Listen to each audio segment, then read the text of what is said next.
tugas kamu menjadi terang di tengah keluargamu, mengubah keluargamu, memberikan kedamaian dan memberikan sesuatu hal yang baik untuk membawa keluargamu ke dalam terang kasih-Nya Tuhan.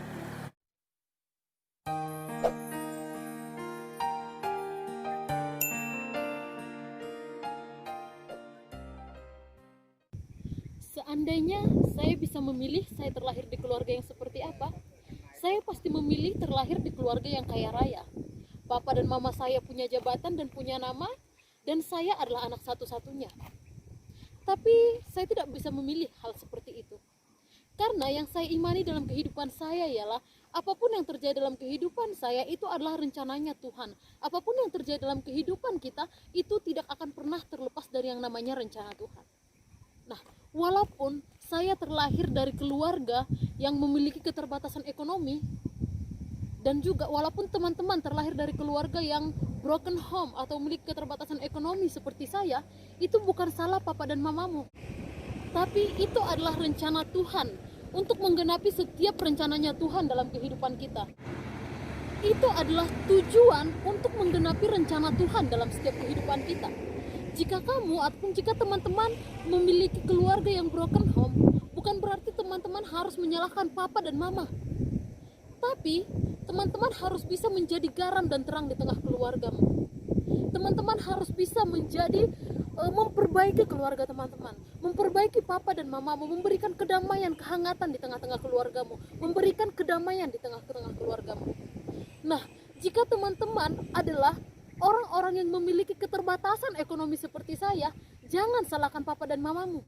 Tapi genapi rencana Tuhan dalam kehidupanmu, dalam kehidupan keluargamu. Jika papa dan mamamu adalah orang yang dalam keterbatasan ekonomi, keluargamu memiliki keterbatasan ekonomi seperti saya, caranya ialah kamu harus bisa menjadi garam dan terang di tengah keluargamu.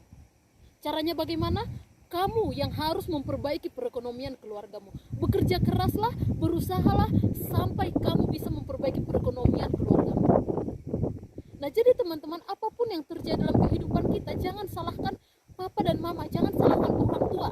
Karena banyak sekali sekarang anak-anak muda, generasi-generasi muda yang menyalahkan orang tuanya dalam setiap keadaan. Dia tidak bisa menyamakan dirinya dengan teman-temannya yang merupakan orang yang dari level-level mampu. Dia menyalahkan papa dan mamanya. Bahkan terkadang kita sering sekali menyalahkan Tuhan untuk setiap apa yang terjadi dalam kehidupan kita. Tapi ketahuilah teman-teman, segala sesuatu yang terjadi di dalam kehidupan kita ini, rencananya Tuhan ialah untuk menjadikan kita sebagai garam dan terang, bermanfaat untuk orang lain, bermanfaat di tengah keluarga kita, dan bermanfaat untuk lingkungan sekitar kita. Jadi apapun yang terjadi dalam kehidupanmu saat ini, cobalah untuk berpikir positif. Cobalah untuk menjadi mentor, mementori dirimu sendiri. Jika sebisa mungkin kamu bisa menjadi terang ataupun menjadi garam di tengah keluargamu, memberi rasa. Nah, di saat kamu memberi rasa di tengah keluargamu, maka kamu akan sangat bermanfaat. Di saat kamu bisa menjadi terang di tengah keluargamu yang gelap, itu yang sangat Tuhan inginkan dalam kehidupanmu. Nah, jika keluargamu merupakan keluarga yang masih terbelenggu dalam kegelapan, contohnya penyembahan-penyembahan berhala dan hal yang lain sebagainya, itu adalah tugas kamu menjadi terang di tengah keluargamu, mengubah keluargamu, memberikan kedamaian dan memberikan sesuatu hal yang baik untuk membawa keluargamu ke dalam terang kasih-Nya Tuhan. Salam kasih Kristus menyertai teman-teman semua. Tuhan Yesus memberkati. Salam damai, salam sukacita. Yesus luar